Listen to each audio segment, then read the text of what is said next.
Welcome to Papa Nick's Music. I am, as always, your host, Papa Nick Lewis, and today we are talking once again about snappy songs. A few weeks ago I did a video where I talked about snappy songs. To me, snappy songs are the songs that you like so much that they become, in and of themselves, reason for keeping that album in your library, right? They're songs that you really like, songs that I really like. And I gave you my first 10 snappy songs. Today I'm going to give you 10 more. I forgot to mention in that last video, in the description down below, I've got a link to a Spotify playlist that I've set up. That is, every time I do one of these snappy songs videos, I'm going to add those songs to the playlist. So as of this morning, it's got 20 songs in it, the 10 from last video, the 10 from this video. And I strongly encourage you to check those out. I would play them here, but that's going to open up copyright and blocking and all sorts of issues that I don't even want to think about. Again, my 10 snappy songs for this week. Before we get into this, the subjectivity notice. I think these songs are snappy. You might not think all that much of them. That's okay. There is no such thing as objectively good or objectively bad art. There is only art that we like and art that we do not like. If I like something and you don't like it, that does not mean I am right and you are wrong. It means I like it and you don't, right? There's no right and wrong here.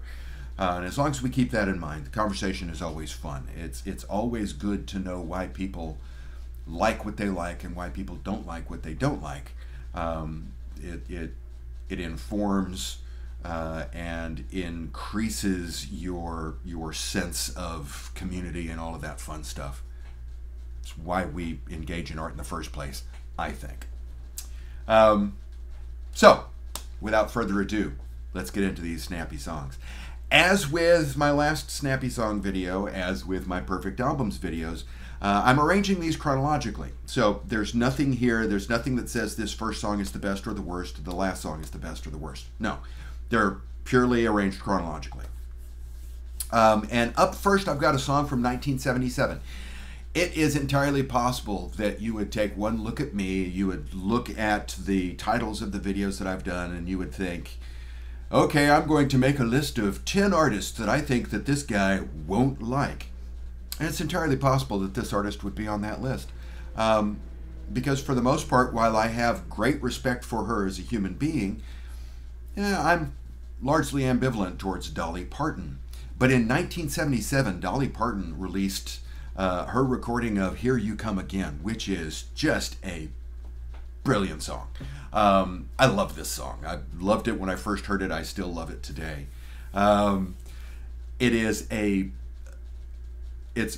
a nice contrast because it's a really easy song to listen to. I mean, you don't have to switch any you don't have to switch anything on, right? You just let go and go on the ride, and it's a fun song to listen to.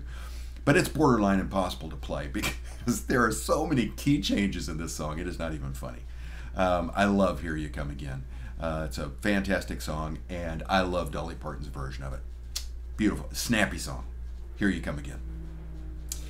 Coming in at number 2, this is from 1981. Every once in a while I will hear a song, or used to be, I would hear a song on the radio, and I really like that song. I track down the album and, okay, I really like the album, or okay, the album's okay. But I become a big fan of this thing, and I end up spreading the word about it, right? And that was the case in 1981. Frankie and the Knockouts released a song called Sweetheart. I really liked this song. I went out, I bought the album, and I really liked the album. And I would play the album. I'd be out riding around in my car with friends, and I'd pop this cassette into the cassette deck, and they'd say, ooh, who is this? Oh, this is Frankie and the Knockouts. You need to get a copy of this album. I love Frankie and the Knockouts. And Sweetheart is just a wonderful song. It's a lovely radio pop gem from this group that didn't have much in the way of other hits. I mean, they had a few. I think they had 3 top 50 hits over the course of their career. This was far and away the big one. The lead man, Frankie Previte, Also wrote other songs. He was a working songwriter. Co-wrote "I've Had the Time of My Life" and "Hungry Eyes" for Dirty Dancing. So, you know, he's making nice royalty checks there. But "Sweetheart," fantastic song. Frankie and the Knockouts, love it. Coming in at number 3, we've got a song from 1998 by a band from Austin called Fastball, and this is "Fire Escape." Excuse me. I love this song. It's a great power pop tune. It was the follow-up single to "The Way," which was far and away more successful. But "Fire Escape," I think, is far and away the better tune. "The Way" is okay, but "Fire Escape," man, that is the reason why I got this album, and it's the reason why I will always keep this album. "Fire Escape" by Fastball. Okay, jumping ahead a few years, we're now up to 2005. You can't go wrong with Jack Johnson. I mean, he's got a lot of really good songs. A lot of songs that, like the "Here You Come Again," right? They're easy to listen to. They just, it's a balm summer breeze. It's sitting on the beach and letting life just pass you by. Oh, love Jack Johnson. And I really love, from 2005, "Banana Pancakes." Great song from a very good album, but it's a great song.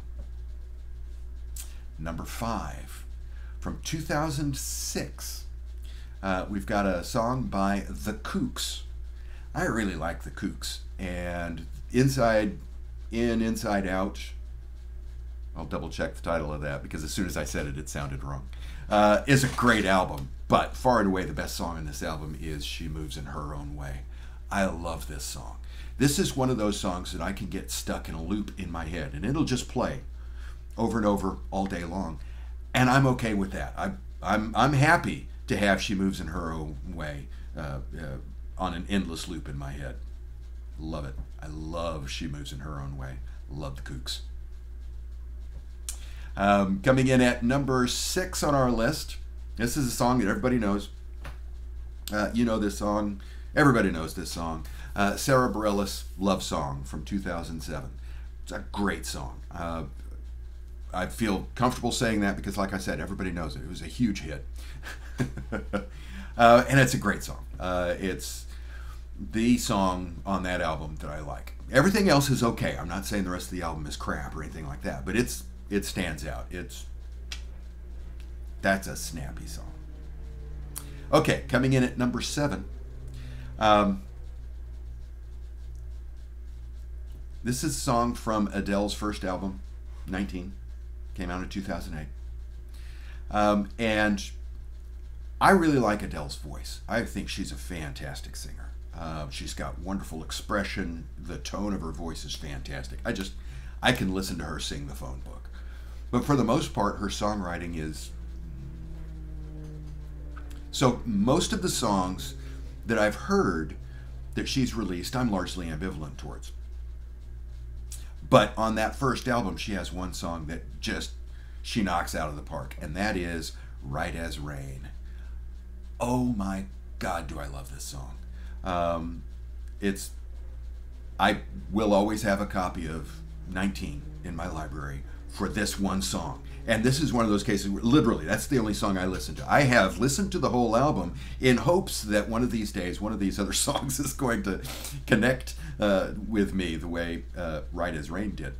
And none of them have. But I'm always going to keep 19 because "Right as Rain" is a snappy song.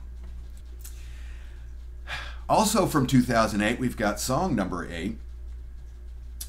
This is the song "Hello Morning" by Mutlu. I love Mutlu. I first encountered Mutlu, I just like saying Mutlu, when he was opening for Joe Jackson. Joe Jackson was coming through on tour, and he played in Austin at the Paramount Theater. And I got a ticket to go up and see him. And it was the first time I'd seen Joe Jackson in concert, and I was really excited because I'm a huge Joe Jackson fan. And Mutlu was his opening act. Mutlu is a soul singer from Philadelphia who is just Oh, he's just an amazing singer, and I'm sitting here listening to him, and I had never heard of him before, and I thought he was fantastic. I thought he was so fantastic, in fact, that when Joe came out to do his encore, he mentioned that Mutlu was available out at the merch table to sign autographs if you wanted to take advantage of that. And so I skipped the encore. I skipped Joe doing it.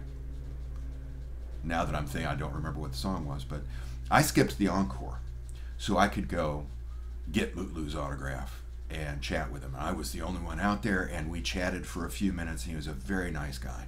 He signed his CD for me, and I have to this day been a big fan of Mutlu. I saw him again in concert when he was opening for Hall & Oates several years ago. I drove all the way over to Houston to the Cynthia Woods Mitchell Pavilion, one of my favorite concert venues. And my wife and I were in line at a concession stand, and I could hear the audience reacting. Something was about to start, and I knew it was the opening act, and I knew that the opening act was Mutlu. Mutlu and Daryl Hall are buddy-buddy, so he was opening for him. And so I bowed out of the concession line so I could sprint to my seat so I could catch Mutlu's set, which confused everybody who was in the line that we were chatting with at the concession stand, because it's like, it's just the opener, it's not Hall & Oates. Why is he hurrying to get to his seat? I was hurrying to get to my seat because I'm a huge fan of Mutlu. And if you want to get on the Mutlu train, I thoroughly encourage you to get on the Mutlu train. Hello Morning is a great place to start. It's a great song. Okay, coming in at number 9. People who know me know that I'm a huge fan of Bare Naked Ladies. I love Bare Naked Ladies.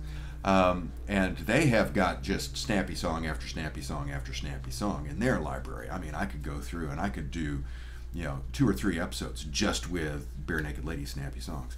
But rather than mine that particular vein, today I am including a song from former Bare Naked Ladies frontman Stephen Page. When he left the group, was fired from the group, mutual decision, parting, who knows. But when he left the group, he started a solo career. And in 2010 released Page One, and one of the songs on Page One is Indecision, and I love this song. It's a wonderful power pop tune. It's snappy, it's catchy, it's toe tappy. Love Indecision. Good job, Steve. And then finally, from 2012, okay, I will admit right up front I'm biased because I happen to know this guy. Austin Forrest is a friend of mine. He gigs around town here in the San Antonio area, is a thoroughly nice guy and an excellent musician, wonderful singer. And in 2012 he released his album Eating the Elephant, and one of the songs on this album is Grade School. I love this song. And okay, grain of salt on this thing, I know the guy, he is a friend of mine, but still, it's a fantastic song, well worth your time to track down and listen to. Strongly encourage you to check out his music. You can find it wherever music is streamed. You'll find Eating the Elephant. If you want to actually buy a copy of the CD, I'm pretty sure you can buy it at Amazon, but I know you can download it from Amazon, because that's what I did. So those are my 10 snappy songs for this week.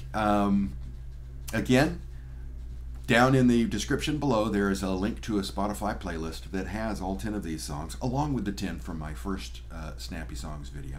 And I strongly encourage you to click on that playlist and give these things a listen, particularly the songs that I'm relatively confident you've not heard before.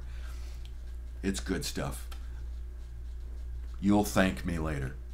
Thank you for sticking around this long. If you enjoyed the chat, I'd appreciate you clicking the like button. If you would be interested in similar chats in the future, go ahead and click that subscribe button. And if you subscribe, go ahead and click the notification bell, because you're going to want notifications so that you'll know as soon as I release these things. Thanks again for watching today, and I hope that the rest of your day is playful. See you soon.